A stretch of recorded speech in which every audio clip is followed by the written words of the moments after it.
박근혜가 석방될 거다. 이렇게 믿고 떠들고 다니는 자들을 요즘 심심찮게 만날 수 있습니다. 며칠 전에 제가 유튜브 라이브를 할 때도 그런 자들이 채팅창에 들어와서 헛소리를 퍼뜨리더군요. 팩트 확인입니다.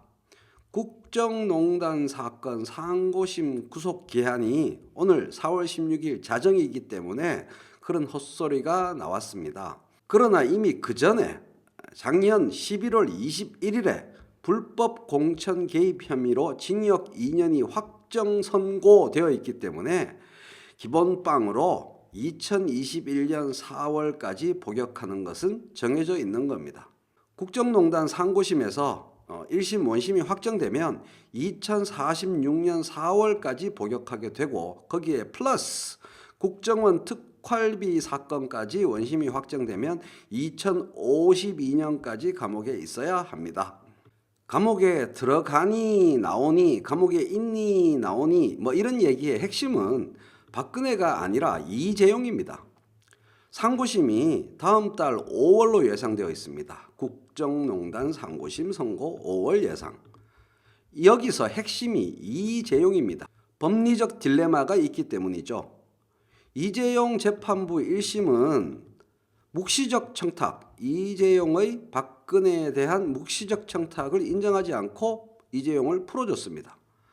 그런데 상고심에서 묵시적 청탁이 인정되면 박근혜는 원심이 확정됨과 동시에 이재용 재판부 1심의 논리가 부정되기 때문에 이재용이 다시 감옥에 가야 합니다. 묵시적 청탁이 불인정된다는 것은 이재용 재판부 1심의 논리를 받아들인다는 것이 되고 그러면 박근혜의 형량은 감소되고 이재용은 다시 감옥에 갈 일이 없게 되는 겁니다. 우리가 보기에는 뻔하죠. 뇌물을 주고 뇌물을 받은 겁니다. 이 뻔한 사실 앞에서 대법원 전원합의체는 지금까지 여러 차례 이례적으로 회의를 열면서 잔머리를 굴리고 있습니다. 따라서 석방, 구금 이야기는 5월까지 이재용의 석방, 재구금 이야기가 될 수 있을 뿐입니다. 제 예상은 대법원이 삼성 눈치를 더 많이 볼 것 같습니다.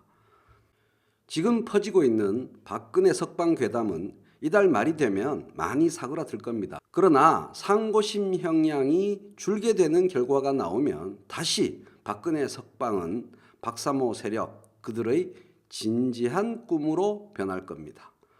원심이 확정돼도 진지한 꿈으로 변할 가능성이 높습니다. 이러나 저러나 내년에 접어들면 박근혜 석방은 그들의 진지한 꿈이 될 겁니다. 왜냐하면 박근혜 석방이라는 것은 언제나 그들의 꿈, 그들의 정체성이기 때문입니다. 박근혜 석방 또는 구금 이야기가 단순 괴담이 아니라 진지한 이야기로 바뀔 시점은 제가 보기에 내년 총선입니다. 내년 총선 구도가 형성되는 과정에서 자유한국당이 박근혜 석방론으로 진지하게 대동단결한다면 그러면 어떻게 될까요? 매우 궁금합니다.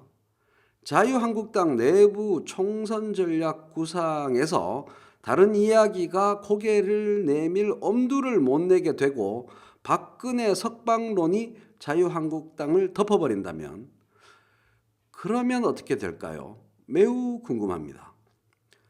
박근혜 석방에 목을 매는 자유한국당이 되고 박근혜 석방에 목을 매는 자유한국당 총선이 된다면 그러면 어떻게 될까요?